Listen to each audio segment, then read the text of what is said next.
Okay, people, real quick, I wanted to follow up with the pentatonic minor. The first, well, the other video was the introduction to the pentatonic minor, and I showed you the first position of the pentatonic minor. So now what I want to do quickly is to show you what else you can do with that first position. Like I said, that way, do as much as you can with the first position, and then after that, I'll show you the second position. Like I said, it's 5 positions. So we're going to work on the first position, and then we'll move on to the second position. But right now we're going to do, I'm going to show you how to bend. You can bend notes inside of that shape.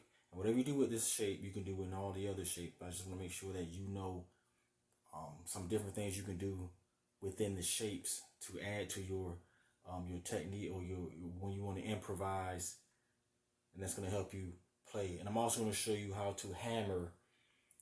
When you hammer, you don't necessarily have to pick every note. Like, for example, if I wanted to strike this note here, these 2 notes here, okay, so you can pick the note, you can hold it with your finger, okay, we understand that, but you don't have to pick every single note. You can also hammer that note, and as you come off, you're pulling off, and what you're doing is you're hammering. You're going to hammer and pull off.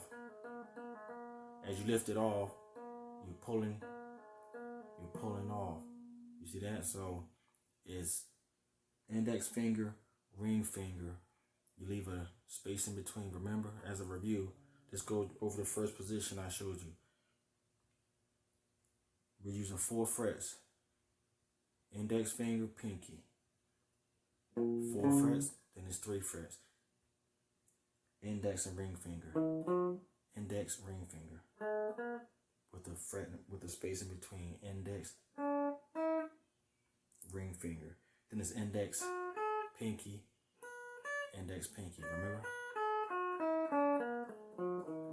Still in the same shape. Or you can move it down here. Same thing.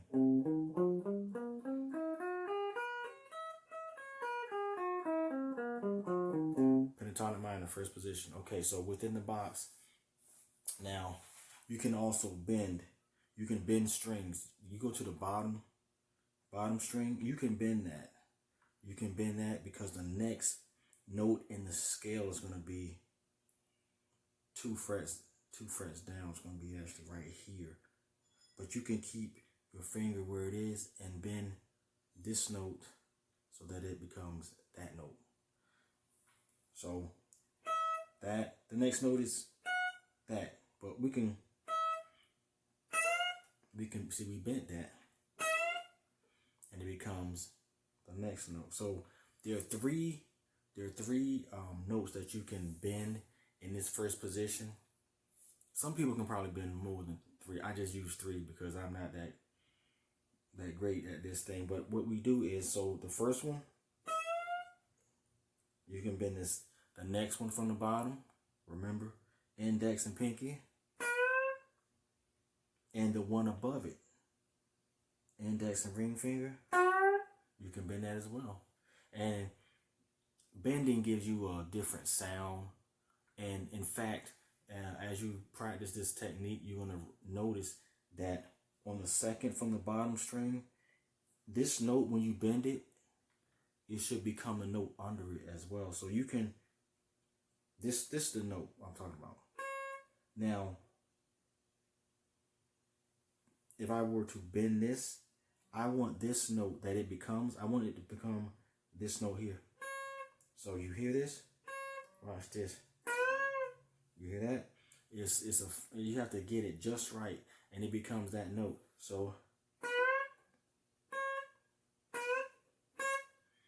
and then you can hold this note down, and at the same time bend this note, and then you can have 2 notes. You can have the same note twice, like this, and you can just mute it with, you see how you use the side of your hand, you can mute it, and so all the strings won't be ringing out. So you can, now just do 1 string. To practice, I hold down both and get them get it just right. So if you do this, you just have to practice to get it right on. Like I said, the one above it, you can do the same thing. So just practice this.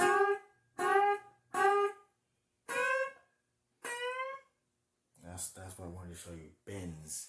You already know the shape now, so you're gonna practice bending. So instead of just doing the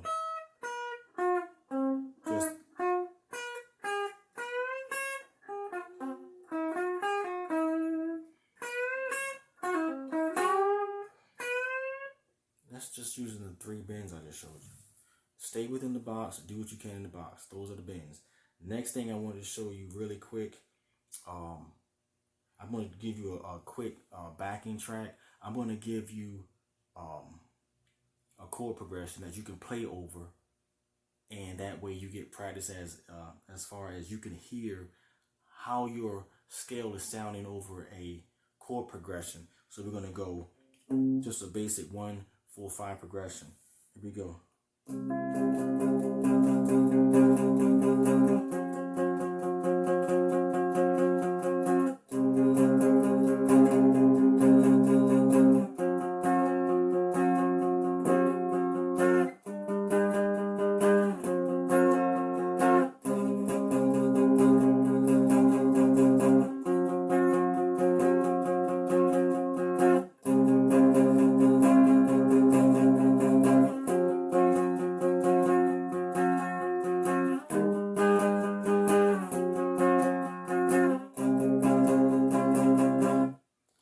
Can just keep playing that back, and you saw my starting position right there. Start the scale, start the box there, and just play over that chord progression, and you will hear